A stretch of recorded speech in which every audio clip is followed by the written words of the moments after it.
Voici, je vous dis un mystère. Nous ne mourrons pas tous, mais tous, nous serons changés en un instant, un clin d'œil, à la dernière trompette. La trompette sonnera, et les morts ressusciteront incorruptibles. Et nous serons changés. Car il faut que ce corps corruptible revête l'incorruptibilité et que ce corps mortel revête l'immortalité. 1 Corinthiens 15, 51, 53. Non seulement nous serons rendus immortels ce jour-là, mais nous serons aussi revêtus d'une beauté, d'une gloire sans tache et sans souillure. Ce jour sera vraiment le plus heureux pour le Seigneur Jésus-Christ et pour le ciel tout entier. Or, à celui qui peut vous préserver de toute chute et vous faire paraître devant sa gloire irrépréhensible et dans l'allégresse, Jude 24. Prenez bien note de ces mots. Vous faire paraître devant sa gloire irrépréhensible et dans l'allégresse. Cela arrivera le jour de sa seconde venue. Imaginez le Seigneur Jésus-Christ descendant du ciel en ce jour-là, en qualité de roi des rois et de seigneur des seigneurs. En premier lieu, les trompettes célestes se mettront à sonner. Voici, il vient. Ensuite, le Seigneur lui-même dira, voici, je viens bientôt. Enfin, les croyants diront, Amen, viens Seigneur Jésus. Apocalypse 1, 7, 22. Enfin, imaginez donc le Seigneur Jésus descendant du ciel dans la plénitude de sa gloire. Il vient accompagner des anges et des croyants. Et de vous donner à vous qui êtes affligés du repos avec nous lorsque le Seigneur Jésus apparaîtra du ciel avec les anges de sa puissance. De Thessaloniciens 1, 7. Notez bien ces mots. Le Seigneur Jésus apparaîtra du ciel avec les anges de sa puissance. Car le Seigneur lui-même a un signal donné à la voix d'un archange et au son de la trompette de Dieu descendra du ciel.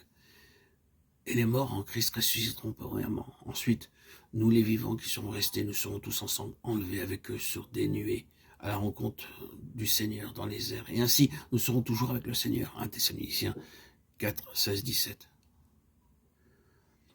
Le Seigneur Jésus descendra après que les trompettes auront sonné. Il y a 3 trompettes. D'abord, tous les anges qui s'écrient, voici, il vient. Ensuite, l'archange Michel s'écrie, voici, il vient. Puis, le Seigneur lui-même s'écrie, voici, je viens vite. Et alors le Seigneur descend dans toute sa gloire, accompagné de tous ses anges et de tous ses saints.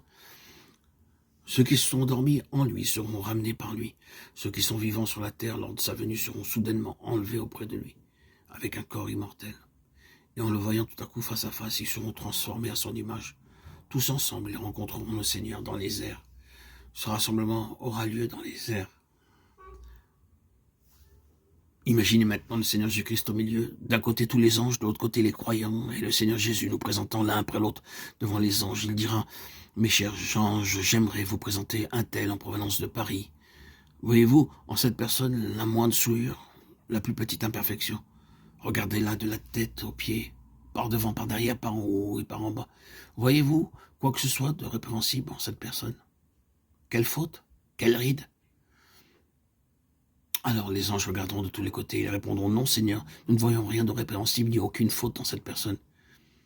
Ils diront même au Seigneur, nous voyons dans cette personne une gloire supérieure à celle que nous avons nous-mêmes, car en le voyant lui, nous serons semblables à lui.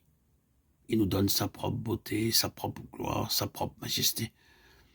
C'est pour cette raison que notre Seigneur est si heureux. C'est lui qui a commencé cette œuvre et c'est aussi lui qui l'achèvera. Ensuite, les anges diront encore au Seigneur, Seigneur, nous connaissons ce Parisien depuis très longtemps. Nous savons combien il a péché, combien il a failli, combien de fois ne s'est-il pas mis en colère contre sa femme, combien de fois ne s'est-il pas irrité, combien de fois il a convoité de petites choses.